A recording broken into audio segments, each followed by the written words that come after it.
সন্ধ্যা শব্দের অর্থ কি? হরে হরে রাম দিন অবসান রাত্রি আগত দুয়ের মিলনে সন্ধ্যা হয়। কিন্তু শাস্ত্রে বলেছে তুমি ত্রিসন্ধ্যা করো। তাহলে সন্ধ্যা তিনবার হয়। তাহলে তিনবার কিভাবে হয়?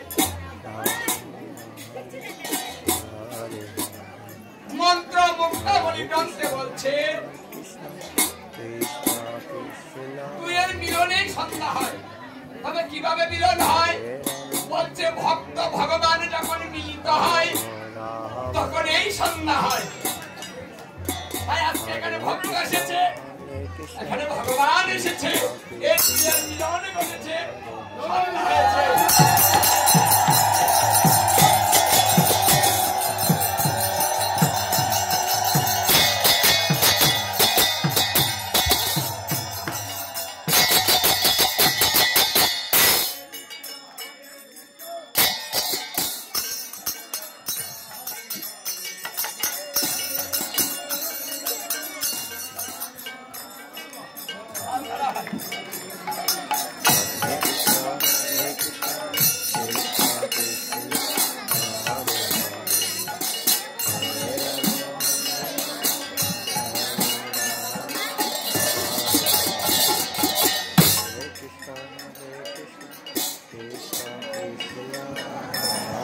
নাম যজ্ঞে হয় কৃষ্ণ আরাধন।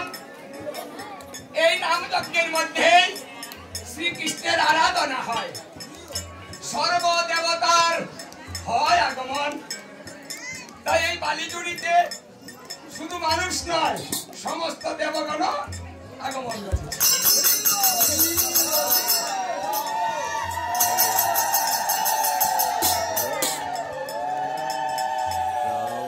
দেখুন যুগটা, সময়টা, নাম যজ্ঞটা ধন্য কথা। সত্য যুগে 12 বৎসর ধ্যান করলে যা হয়, ত্রেতা যুগে 1 বৎসর যজ্ঞ করলে তা হয়। ত্রেতা যুগে 1 বৎসর যজ্ঞ করলে তা হয়, দ্বাপর যুগে 1 মাস পূজা করলে তা হয়। তারপরে 1 মাস পূজা করলে যা হয়, এই কলিকালে একদিন হরিনাম সংকীর্তন করিলেই তাহা।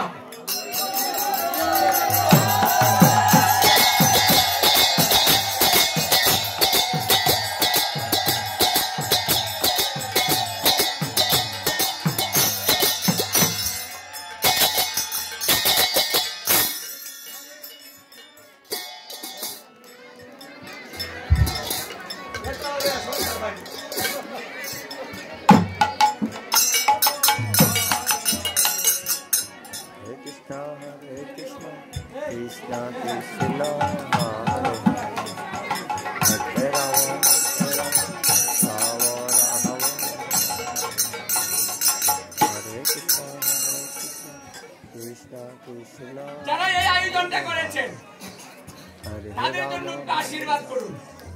হরিভক্তি বিলাসে বলেছেন যদি কোনো ব্যক্তি একটা হরি মন্দির করে, নাম যজ্ঞের আয়োজন করে, বৈষ্ণব সেবা দেয়, গীতা ভাগবতের আয়োজন করে, এই কথা যদি কেউ ভাবে, যদি কাজটাও করতে না পারে, সেই ব্যক্তি মৃত্যুর পরে বিনা বিচারে ভগবত ধাম।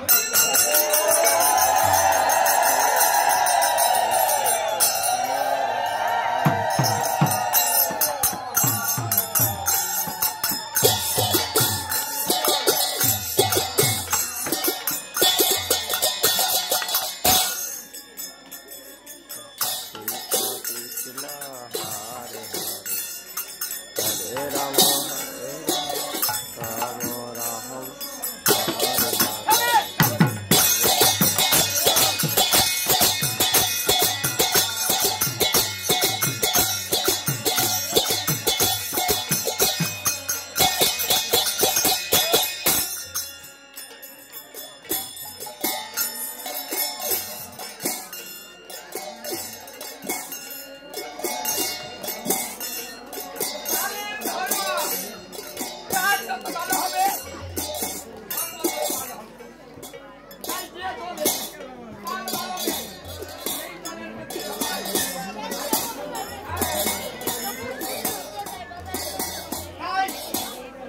আনন্দদায়ক ধর্ম, আমাদের ধর্ম। নাম লোকে হাততালি দিলে সংসারের গ্রহ দোষ কেটে যায়, এই কথা মহাত্মা বলেছে। তাই না?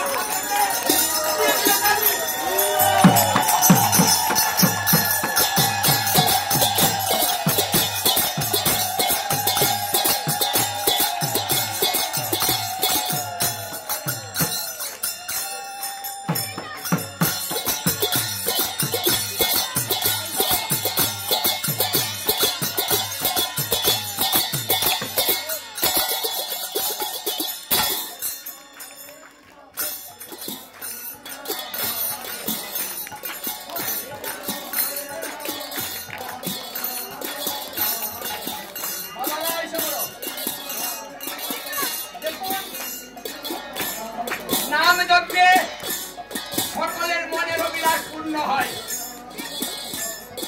এই কথা আমার মহাপ্রভু বলেছেন। নামকে বলা হয় আনারস।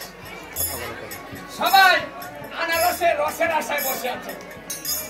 এই রসটা পান করবে তার সমস্ত বেদি নষ্ট হয়। আনারস মধুপুরের না, শ্রীমঙ্গলেরও না, এটা সেইগুলো বৃন্দাবন থেকে আনা হয়েছে বিদায় রসটার নাম আনারস।